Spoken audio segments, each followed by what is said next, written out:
लेकिन वो कह रहे हैं आपने मुझसे सवाल पूछा, आप उनको इंटरप्ट करते हैं?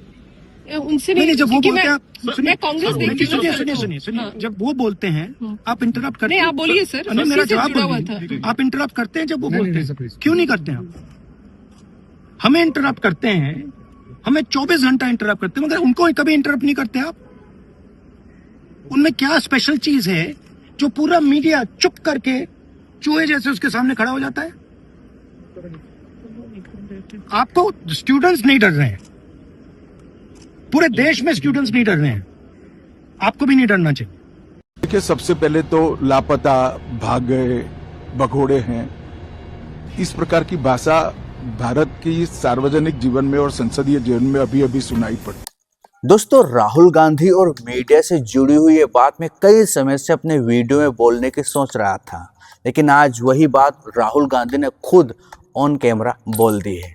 तो राहुल गांधी से कुछ मीडिया वाले बाइट ले रहे थे, तो जैसे राहुल गांधी के सवाल का जवाब देने लगे तो मीडिया वाले उन्हें इंटरप्ट करने लगे, बीच में रोककर कुछ पूछने लगे। तो राहुल गांधी सीधे तौर पर कई समय से बात नोट कर ही रहे थे, तो वो भड़क गए यानी कि गुस्से में आकर उन्होंने साफ तौर पर कह दिया कि भाई, आप विपक्ष के नेताओं को तो बीच में इंटरप्ट करते हो, उनको तो आप रोक टोक देते हो, कुछ भी सवाल का जवाब देते हैं तब, लेकिन क्या आप अमित शाह को ऐसे बीच में रोकते हो क्या? उनको इंटरप्ट करते हो क्या? उनके सामने तो आप दरअसल चूहे की तरह खड़े हो जाते हो। ये हाल है इस देश के मीडिया का, और उसी तरह प्रियंका गांधी भी इन्हें अब समय समय पर हड़काती रहती है। यानी कि एक वक्त था जब देश के मीडिया की इतनी बेहतरीन पोजीशन थी कि कोई अगर मुद्दा इस देश का मीडिया उठाता था तो सरकार हिल जाती थी, सरकार के कान खड़े हो जाते थे, सरकार उस बात को दरअसल इतनी गंभीरता से लेती थी कि कहीं ना कहीं एक्शन होते हुए दिखाई देते थे। लेकिन इन विगत सालों में आपने देखा कि मीडिया ने कोई बहुत बड़ा सरकार को लेकर इश्यूज उठाए और सरकार घिरी हुई दिखाई दी और सरकार ने हाथ खड़े कर दिए हैं या मंत्रियों के इस्तीफे हुए हैं। इस देश की मीडिया में वो ताकत रही नहीं है। यानी कि पूरी तरह से अगर मीडिया की साख खराब की ना, तो इन लोगों ने ही की है। यानी कि कुल्हाड़ी सीधी थी, इन्होंने खुद कुल्हाड़ी पर जाकर पैर मार लिए। हम ये नहीं कह सकते कुल्हाड़ी इनके पैर पर आके गिर गई। और राहुल गांधी ने तो ये भी कहा कि जब इस देश का छात्र प्रोटेस्ट कर रहा है, सरकार के अगेंस्ट बोलने की हिम्मत रख रहा है, तो आप क्यों चुप हो? आप भी बोलिए ना। लेकिन इस देश का मीडिया कभी ऐसा नहीं होगा कि वो सरकार से डरना छोड़ दें।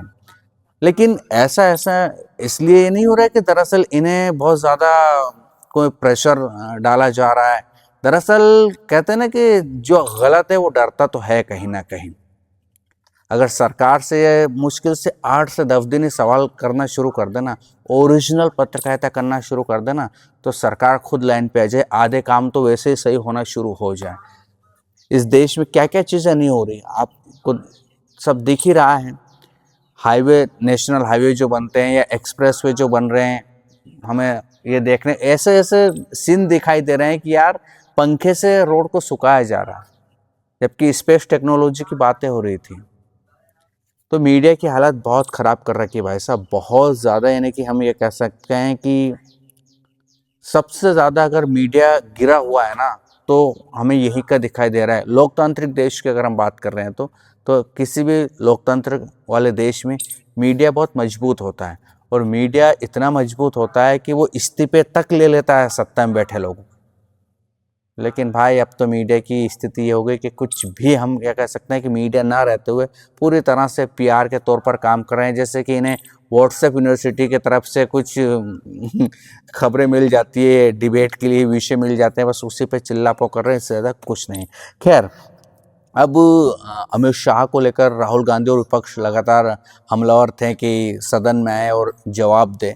तो अमित शाह का भी अभी स्टेटमेंट आया है, उन्होंने कहा है कि मैं सवालों का जवाब देने के लिए तैयार हूं और मैं भाग नहीं रहा हूं। जो मेरे लिए शब्दों का इस्तेमाल किया जा रहा है, भगोड़ा, ये ठीक नहीं है, ऐसे भाषा का इस्तेमाल करना नहीं चाहिए।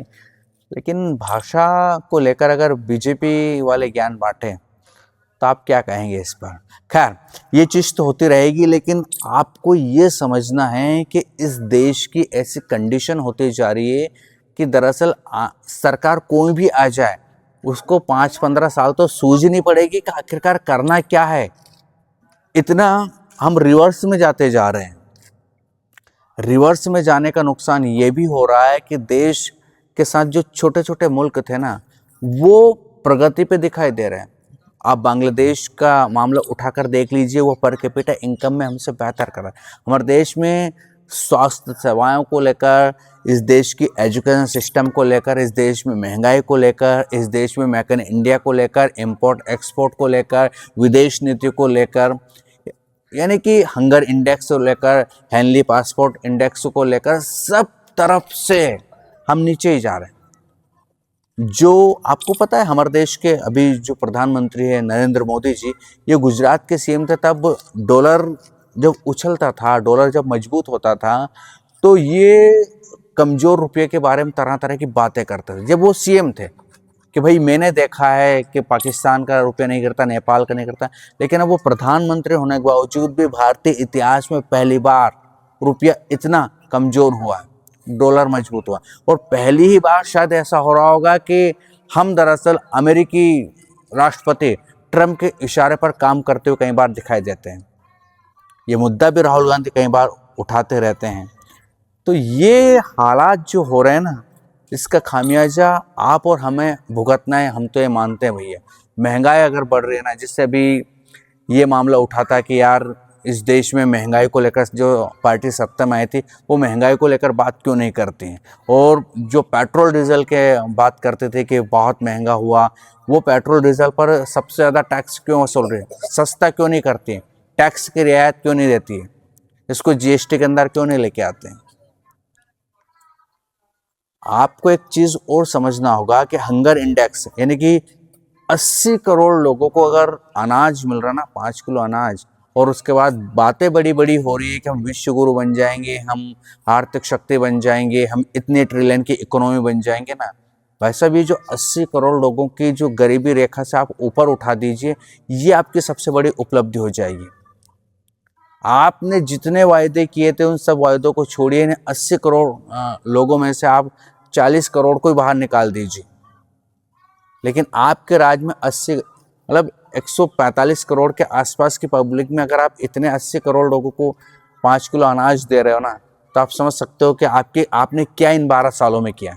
आप तो गरीबी रेखा से बाहर निकालने वालों की बातें करते हैं कि हम गरीबी रेखा से बाहर निकाल रहे हैं, यानी कि आम आदमी की हालत बहुत बेकार हो चुकी है भाई।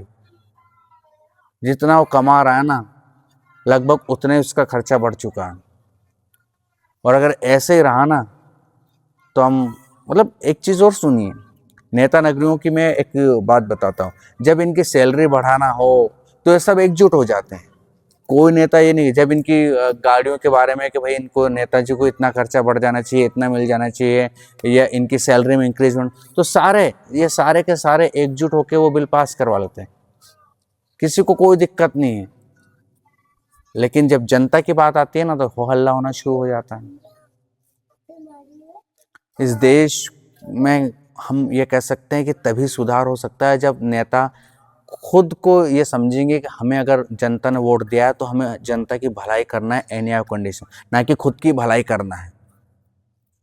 हमें ऐशो आराम छोड़कर जनता के बीच में जाना है, उनकी तकलीफें सुनना है, उनके बारे में जानना समझना है और उनके इश्यूज को सदन में जाके उठाना है। ऐसे नेता चाहिए, कम से कम ऐसे 100-150 नेता ही इस देश में हो जाए ना, जो सिर्फ पब्लिक की सोचे, जो सिर्फ भलाई के लिए सोचे, जो रस मलाई, जो ऐशो आराम वाला जो जीवन कहते हैं ना। इस देश में नेता बन गए तो आपने बहुत बड़ा अचीवमेंट हासिल कर लिया, फिर आप बिल्कुल गाड़ियाँ चल रही है आपके पीछे, पुलिस है आपके साथ और बत्ती लगी हुई है और बिल्कुल रुतबा है। भाई इस रुतबे से बाहर आओ और जनता के बीच में जाकर जनता की समस्या समझो। जिस जनता ने आपको चुना है उसी जनता के बीच में जाकर आपको सब कुछ समझना पड़ेगा। आपको ज़मीन पर उतरना पड़ेगा, आपको अमूलचूल परिवर्तन करने पड़ेंगे, नीतियाँ बनाना पड़ेगी। सदन में टेबलेट ठोकने से कुछ नहीं होने जाने वाला, मैं तो ये मानता हूँ। इस विषय पर आपका क्या कहना है कमेंट सेक्शन में ज़रूर बताएगा। ये था वीडियो, कैसा लगा ये भी बताएं। जानकारी ठीक ठाक लगती हो चैनल को लाइक शेयर सब्सक्राइब जरूर कीजिएगा। फिर मिलेंगे किसी दूसरे वीडियो में, तब तक के लिए आपके दोस्तों को दीजिए इजाज़त। नमस्कार।